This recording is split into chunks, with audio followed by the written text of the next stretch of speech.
Geography का introductory part में एक तो हमने बात ये की थी कि फिजिकल एलिमेंट्स की स्टडी अर्थात भौतिक कारकों के अध्ययन को मेन ज्योग्राफी शुरू से माना जाता रहा है। Study of physical element is related to physical geography, अर्थात भौतिक कारकों के अध्ययन को ही भौतिक भूगोल की विषय वस्तु माना जाता रहा है। अब इस चीज़ को लेकर के मॉडर्न एरा में, आधुनिक काल में इस बात की आलोचना होती है। किस बात की आलोचना होती है? कि किसी भी स्टडी को, किसी भी अध्ययन को मेन सेंट्रलाइज स्टडी होनी चाहिए, अर्थात मानव केंद्रित अध्ययन होना चाहिए। जो कुछ भी हम पढ़ते हैं, जो कुछ भी पढ़ते हैं, वो सब कुछ पढ़ना लिखना हमारा इस बात पर केंद्रित होना चाहिए कि उससे मानव और मानव समुदाय को, मानव या मानव समुदाय को क्या लाभ हो रहा है। ठीक है ना। अब इसमें पर्वत, पठार, मैदान, नदियाँ, पत्थर, हवा आदि के बारे में पढ़ा, लेकिन कहीं पर मानव नहीं है, कहीं पर मैन नहीं है। तो ऐसी स्थिति में इसे अप्लाइड पार्ट नहीं माना गया, व्यवहारिक विषय नहीं माना गया। अप्लाइड का मतलब जब तक मानव से संबंधित, मानव के कार्यों से संबंधित, ह्यूमन एक्शन से संबंधित अगर किसी सब्जेक्ट को हम रिलेट नहीं करेंगे तब तक वो अप्लाइड पार्ट नहीं माना जाएगा।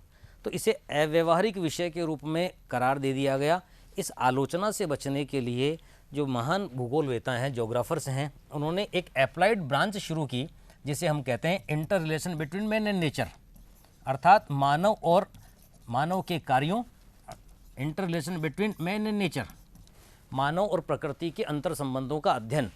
मानव और प्रकृति के अंतर संबंध अर्थात मानव प्रकृति, पर्यावरण, एनवायरनमेंट के साथ रह करके जिस तरीके से रिएक्शन करता है, उसमें कुछ चेंज करता है, खुद कुछ चेंज कर लेता है अपने आप में, कुछ प्रकृति में चेंज करता है। ये कहलाता है मानव और प्रकृति का अंतर संबंध, inter connection between man and the nature. ठीक है। तो ऐसी स्थिति में ये अप्लाइड पार्ट हो गया ना, क्योंकि इसमें नेचर के अर्थात फिजिकल एलिमेंट्स या एनवायरनमेंट से रिलेटेड जो एलिमेंट्स हैं उनको आपने मानव के कार्यों से रिलेट कर दिया, संबंधित कर दिया। अब ये पार्ट हमारा ज्योग्राफी का मेन पार्ट बन जाता है। अब देखने की बात ये है कि इसमें आपके सिलेबस, जनरली सारे सिलेबस में से जो भी आप पढ़ते हैं, जीएस के पॉइंट ऑफ व्यू से अगर देखें, है ना, अगर सामान्य अध्ययन की दृष्टि से देखें तो इनमें से सिलेबस के कौन कौन से बिंदु आते हैं।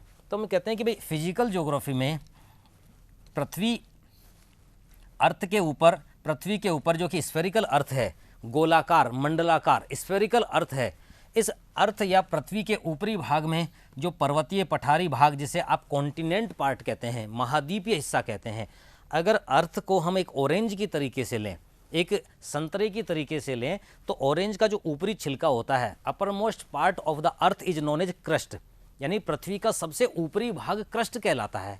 ठीक है, भूपर्पटी या क्रस्ट जिसको बोलते हैं। ये क्रस्ट उस छिलके के समान है। अगर हम ऑरेंज के टोटल शेप को देखें, उसमें जितना पतला उसका अपर लेयर होता है, ऊपरी परत होती है, उसी में कॉन्टिनेंट एंड ओशियन स्थित होते हैं, महाद्वीप और महासागर स्थित होते हैं। तो हमने कहा कि यहाँ पर महाद्वीप और महासागर का ये जो ऊपरी भाग है, गोलाकार पृथ्वी के चारों तरफ इस प्रकार का भाग, जो कि कुछ उठा हुआ होता है, कुछ धंसा हुआ होता है। ठीक है ना। ये उठा हुआ या धंसा हुआ भाग बनता कैसे है? हमने पहले ही पिछली क्लास में बात की कि ये बनता इस तरीके से है कि जिस गर्म सूर्य के पदार्थ से, हॉट मटेरियल से जो पदार्थ अलग हुआ, वो पदार्थ सोलर सिस्टम के प्लैनेट्स के निर्माण के संदर्भ में माना जाता है। यानी सौर परिवार के ग्रहों, जिसमें पृथ्वी भी है, अर्थ भी है, उसके निर्माण के लिए मटेरियल मिल कहाँ से रहा है? वो मिल रहा है सूर्य से। चूँकि हॉट मटेरियल है, उससे जैसे ही वो अलग हुआ, जैसे ही ये पदार्थ अलग हुआ, उसको एनर्जी मिलना बंद हो गई, क्योंकि एनर्जी का सोर्स तो कहाँ था? सन के सेंटर में, यानी सूर्य के केंद्र में। उससे उसको ऊर्जा मिलना बंद हो जाती है। लेयर बाय लेयर वो जो पदार्थ अलग हुआ है वो अलग अलग टुकड़ों में बढ़ जाता है। इसमें से एक टुकड़ा हमारा अर्थ का या हमारी पृथ्वी का है। ये पृथ्वी का जो टुकड़ा बनाना है, इसके ऊपरी भाग में यह परत के जो रूप में जो ठंडा होता है, उसमें सलवटें पड़ती हैं, सिकुड़ने पड़ती हैं। ये सलवटें ही उभरे हुए या धसे हुए भाग के रूप में मानी जाती हैं। जो उभरा हुआ भाग होता है ना, उसको एंटीक्लाइन कहते हैं, अपनति कहते हैं। एंटीक्लाइन मतलब क्लाइन यानी ढाल, और नति मतलब ढाल। हिंदी में नति और इंग्लिश में क्लाइन। एंटीक्लाइन यानी उभरा हुआ ढाल, और एक होता है सिनक्लाइन यानी अभिनति यानी धसा हुआ ढाल। एक उभरा हुआ भाग है जो अपनति है, एक धसा हुआ ढाल है जो कि अभिनति है। इस प्रकार से जो उभरा हुआ भाग है, यहाँ पर इस उभरे हुए भाग में ही महाद्वीपों का निर्माण हो जाता है, जिसे आप स्थल के मंडलाकार भाग के रूप में लेते हैं। अर्थात स्थल जिसे लेटिन भाषा में लिथ या यह पाषाण पत्थर कहा जाता है, तो ये लिथोस्फीयर पार्ट बन जाता है। स्फेरिकल अर्थ गोलाकार पृथ्वी के चारों तरफ इस लिपटा हुआ, मंडलाकार पृथ्वी के चारों तरफ लिपटा हुआ ऐसा उठा हुआ भाग जो कि कॉन्टिनेंट्स का भाग बनता है, महाद्वीपों का हिस्सा बनता है। ऐसे मंडलाकार अर्थात स्फेरिकल पार्ट जो कि लिथ से संबंधित है, पाषाण या पत्थर से संबंधित है, इसे आप लिथोस्फीयर कहते हैं। ये लिथोस्फीयर का पार्ट बन जाता है, ठीक है ना। और जो धंसा हुआ भाग जिसे आपने सिंक्लाइन कहा अर्थात अभिनति कहा, इस अभिनति वाले भाग में लाखों वर्षों की वर्षा का जल, ये वर्षा हो कहाँ से रही थी? ये वर्षा हो रही थी जब ये मटेरियल, अर्थ वाला मटेरियल जब ठंडा हो रहा था लगातार, तो ठंडे होने के क्रम में जो वाटर वेपर्स बनते हैं, जो भाप बनती हैं, गैसियस पार्ट जो बनता है, यानी वह भाग जो कि पृथ्वी के चारों तरफ गैस के रूप में लिपटा हुआ रहता है, वो पार्ट धीरे धीरे करके ठंडा हुआ। लाखों साल लगे, करोड़ों साल लगे। इस ठंडे होने के क्रम में अब लगातार जो बारिश होती है वह बारिश लाखों वर्षों तक होती रही। लाखों वर्षों तक ये वर्षा का जल इस धंसे हुए भाग में भर जाता है। ये धंसा हुआ भाग जो कि गोलाकार पृथ्वी के चारों तरफ, यह गोलाकार पृथ्वी के चारों तरफ ये जो धंसा हुआ भाग था, इस धंसे हुए भाग को ही आपने हाइड्रोस्फीयर कह दिया। स्फीयर यानी गोला, यानी जल का वो मंडल वाला भाग जो कि पृथ्वी के चारों तरफ लिपटा हुआ रह गया। ये दो मेजर हमारी टोपोग्राफी बन जाती है, दो मुख्य प्रकार की स्थलाकृतियाँ बन जाती हैं। चूंकि हमें भौतिक कारकों का अध्ययन करना है तो हमने जल और थल की तो बात कर ली। फिजिकल एलिमेंट में जल थल वायु तीन प्रकार के कारक आ जाते हैं, तो इसको लेकर के हमने यह स्थल मंडल या जल मंडल यानी लिथोस्फीयर और हाइड्रोस्फीयर की बात की।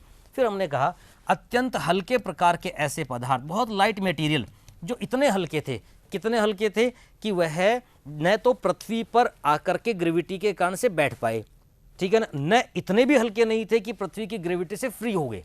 यानी वो एप्रोप्रिएट वेट के, जो बहुत ज़्यादा भारी होंगे वो निश्चित रूप से आकर के बैठ गए होंगे, जो बहुत ज़्यादा हल्के होंगे वो निश्चित रूप से पृथ्वी के ग्रेविटेशनल फोर्स से फ्री हो गए होंगे, अर्थात गुरुत्वाकर्षण से मुक्त हो गए होंगे। ये वो पार्ट रह गए जो कि एप्रोप्रिएट वेट के थे, न बहुत भारी थे न बहुत हल्के थे। चारों तरफ इस प्रकार के एटम, इस प्रकार के वायव्य कण जिसे आप छोटे छोटे महीन कणों के रूप में मानते हैं, ये पृथ्वी के गोलाकार स्वरूप के चारों तरफ लिपटे हुए रह जाते हैं, जिसे आप एटमॉस्फेयर अर्थात वह स्फेरिकल भाग जो कि एटम के रूप में पृथ्वी के चारों ओर लिपटा रहता है, इस भाग को आपने वह वायव्य कणों का भाग जो कि पृथ्वी के चारों ओर मंडलाकार रूप में लिपटा रहता है, जिसे आप वायुमंडल कहते हैं, एटमॉस्फेयर कहते हैं। ये जो स्टडी आप देख रहे हैं जिसमें आपने जल थल वायु तीनों को ले लिया, ये अध्ययन आपका फिजिकल ज्योग्राफी से संबंधित माना जाता है। अब इसमें देखने की बात है, आपकी कोई भी आप सिलेबस उठा के देखेंगे तो उसमें ना हमारे इसमें फिजिकल कैरेक्टरिस्टिक के बारे में पूछा गया है, अर्थात आप भौतिक विशेषताएं जब बताएंगे तो आपको इन तीनों की स्टडी करनी ही पड़ेगी। पूरे पृथ्वी के संदर्भ में इन सभी फिजिकल कैरेक्टरिस्टिक को आपको बताना पड़ेगा।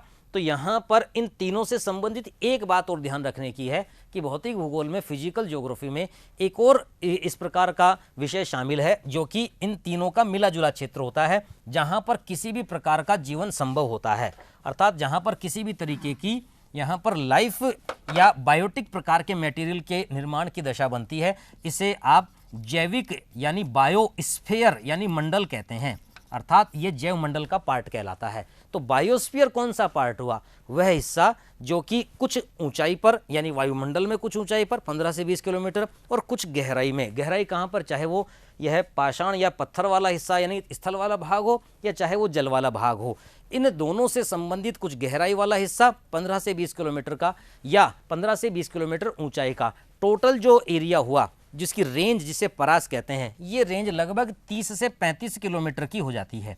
तो आपने कहा कि वह ट्रांजिशन क्षेत्र, वह संक्रमण क्षेत्र, वह मिला जुला क्षेत्र जो कि स्थल मंडल का, जल मंडल का और वायुमंडल का क्षेत्र है। अर्थात हम क्या कह रहे हैं? हम ये कह रहे हैं कि उठा हुआ भाग जो कि स्थल का भाग है, धंसा हुआ भाग जो कि महासागर का भाग है, ये पृथ्वी के चारों तरफ लिपटा हुआ इस तरीके का ये भाग, और कुछ एटमॉस्फेयर का भाग यानी वायुमंडल का वह भाग जो कुछ किलोमीटर ऊंचाई जिसे आपने 15 से 20 किलोमीटर कहा, कुछ किलोमीटर गहराई अर्थात जिसे आपने स्थल और जल दोनों से संबंधित मान लिया, ये जो रेंज वाला हिस्सा है, ये इस परास वाले हिस्से को आपने जैविक मंडल या बायोस्फीयर वाला पार्ट कह दिया।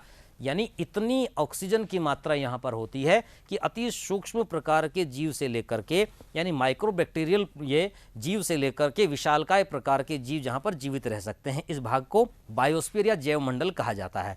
तो यहाँ पर कुल मिलाकर के 4 भागों को आपको भौतिक भूगोल फिजिकल ज्योग्राफी के अंतर्गत पढ़ना होता है। देखने की बात यह कि सिलेबस में क्या क्या पॉइंट हैं, ठीक है ना।